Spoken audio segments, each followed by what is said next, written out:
The sweltering heat is expected to continue in most parts of the country until tomorrow at least. It's bringing about some slithery friends or foes. It depends on who you are. Communities are being warned of snakes and rats that come with the extreme heat. And snake catchers say they have responded to an increased number of requests from community members across the country. We take a look at the situation with Carla Goede, a reptile conservationist. Thank you very much, Carla, for your time this afternoon. Maybe you can paint a picture in terms of the amount of calls that you have received and for what exactly? Hi there, yes. So at the moment, we see this every single year. This time of the year, when there are heat waves, we get an increased number of calls for people that spot snakes in their gardens, but it's really nothing abnormal. We see this every time during November and December and January during the year when there's heat waves. So it's not really anything to stress about. It's not really anything to worry about. It's completely normal for this time of the year. It depends on who you are, Carla. It's not anything to worry about. And so the kinds of snakes that you are being called out to see, are they poisonous? Okay, so just a little bit of it's semantics, but we don't actually have any poisonous snakes in Southern Africa. We refer to them as venomous.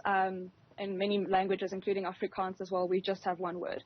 In English, however, poisonous refers to animals that you ingest that will cause problems, and venomous is now, for example, snakes that inject a venom or a toxin. So in South Africa, yes, we do have quite a few venomous snakes. However, it's important to note that of all the calls that we get for snake relocation, the most common one is the brown house snake. That is the snake by far throughout the country that most people find in and around their houses. Venomous snakes really make up the minority of calls that we get. The brown house snakes can be easily identified with a white line that runs from the tip of the nose through the eye and basically looks like white eyeliner. Most often we get called for those. They are completely harmless, they are constrictors, and they're excellent for rodent control. You've mentioned now the problem we have with rodents, and it is a really big problem in our big cities. And the brown house snakes actually contribute a lot to trying to solve that problem of rodents in the big cities. So it's actually a really, really good snake to have around. They can really eat quite a lot of rodents in a season. Okay. What other snakes are you getting called out for? What is it that viewers need to look out for? So we do, it depends where you are in the country. And, we've got different species in South Africa. Of the 173 species, it's now probably closer to 180. But of the 173 to 180 species of snakes in South Africa that we get, only 19 of those, so that's 11% of the total number, are actually venomous. If there's no way of looking at a snake and saying just from looking whether it's a venomous snake or not. I know you see these things circulating on social media and on Facebook saying, you look at the eye or you look at the scales. That does not help in South Africa. It is not applicable to our species. So just by looking at a snake, just from the outside, a general member of the public will not know whether it is a venomous snake or not. And that is why we always advise people to not touch snakes, do not pick them up. Even if you think you know what it is, rather just confirm with an expert first before touching a snake or picking them up. By far, the venomous snake that I want to warn people the most about, and it's the one we have problems with every single year, is actually a very, very small black snake. It's called a stiletto snake. And by far the most people get bitten by that because they pick them up because they think they are harmless because they're small. So don't be fooled by what a snake looks like. A big snake can sometimes be completely harmless. A smaller snake can sometimes be venomous. So don't just go with your instincts and say, oh, that's a small snake, you'll pick it up. That is really the problem we have this time of the year. The producer of the show, Sinigediwe Hlanze, was detailing how traumatized she was because an ex-colleague actually picked up the snake and she decided to adopt it and bring it to work. What is the advice? More so if this is not your field of expertise, right? What do you do? Do you call a snake catcher? Do we even know who to call? Do you call the police? Who do you call? I've got a snake in my presence. So I wouldn't call the police. I've been phoned by the police to go and remove snakes for them. So it seems they're just as scared of them as the rest of the country, it seems. No, so it's actually really, really nice. So nowadays we've got apps, we've got technology on our side. It's actually fantastic.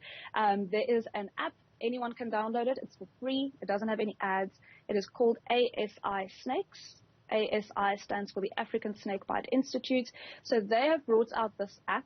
And it is absolutely fantastic. When you go onto the app, it uses your location settings on your phone to give you all the numbers of your closest snake catchers. So you can use it anywhere in the country. I've had people phoning me from Zambia. I've had people phoning me from different countries. So I actually think it works across borders. But in South Africa specifically, you can download that app, and from anywhere you can find the numbers of your local snake catchers. Snake catchers in South Africa are governed by certain provincial laws. So not anyone can just become a snake catcher. You actually need a permit to do that. So the people on that app get put onto that app when they produce a permit. So it's then at least you know the person that's coming out to help you does have a permit to do that, and they are trained. So it's really, really nice. It's a really nice app to have. The name is ASI Snakes. I'll just repeat that again. It's a really, really good thing to have, and you can actually use that to find your local snake catchers. Okay, in fact, you're showing that to our viewers as you detail it. You mentioned the venomous snakes and the toxins that they excrete. A few months ago, we spoke to a vet who said that we have an anti-venom problem in the country, meaning that if you do get bitten, you might not be able to get help immediately. Is that something that you are aware of in terms of the shortage of anti-venom in South Africa? And of these various species, you said it could be anything from 173 to 180. As you collect them, are you not able to then help? Okay, so like you say, a few months ago, there was a major problem with antivenom shortage. However, we have seen stocks of antivenom actually being increased now at the moment. At the moment, the company who produces our antivenom, it's called the South African Vaccine Producers, they do have enough stock at the moment for emergency measures. So that's okay. So if you get bitten by a venomous snake, any snake really, you go to a hospital, they're going to look at your symptoms and decide whether they are going to give you antivenom or not. That is a decision that is made in a hospital by medical professionals. It's not something that you or your friends or the victim can decide. It's something that is made based on symptoms and how your condition is actually improving or deteriorating. At the moment, if you go to a hospital for a snake bite and antivenom is necessary, you will get antivenom. It's not a problem. We are seeing some problems at the moment. They are sort of keeping the antivenom stocks as it is for emergencies for humans. So yes, if you are a veterinarian and you're looking for antivenom, that can be tricky. You can order it through the SAVP. However, we are seeing that they have been struggling a little bit to get stock for veterinary clinics. Okay. So if you do have pets, if you've got dogs, I mean, this is a general rule. You try and keep them away from snakes. Of course, it's not always that easy, unfortunately, but that is the only place where we're really seeing a problem at the moment. Okay. But in a hospital, not an issue. Carla, just to reiterate very quickly for us, so if I see a snake, what do I do? Do I run? Does it slither behind me? Or do I stop? Is it more afraid of me than I am of it? What do you do when you come across a snake? You're 100% correct. So snakes are 1,000 times more scared of you than you are of it. I know it doesn't feel like that, but what they're seeing is a person standing in front of them that's really big, and it's a big threat to them. So they are really, really scared of people. They just want to get away. There are no snakes in South Africa or anywhere else in the world that will chase a human being. I know that is a common misconception. They do not chase people.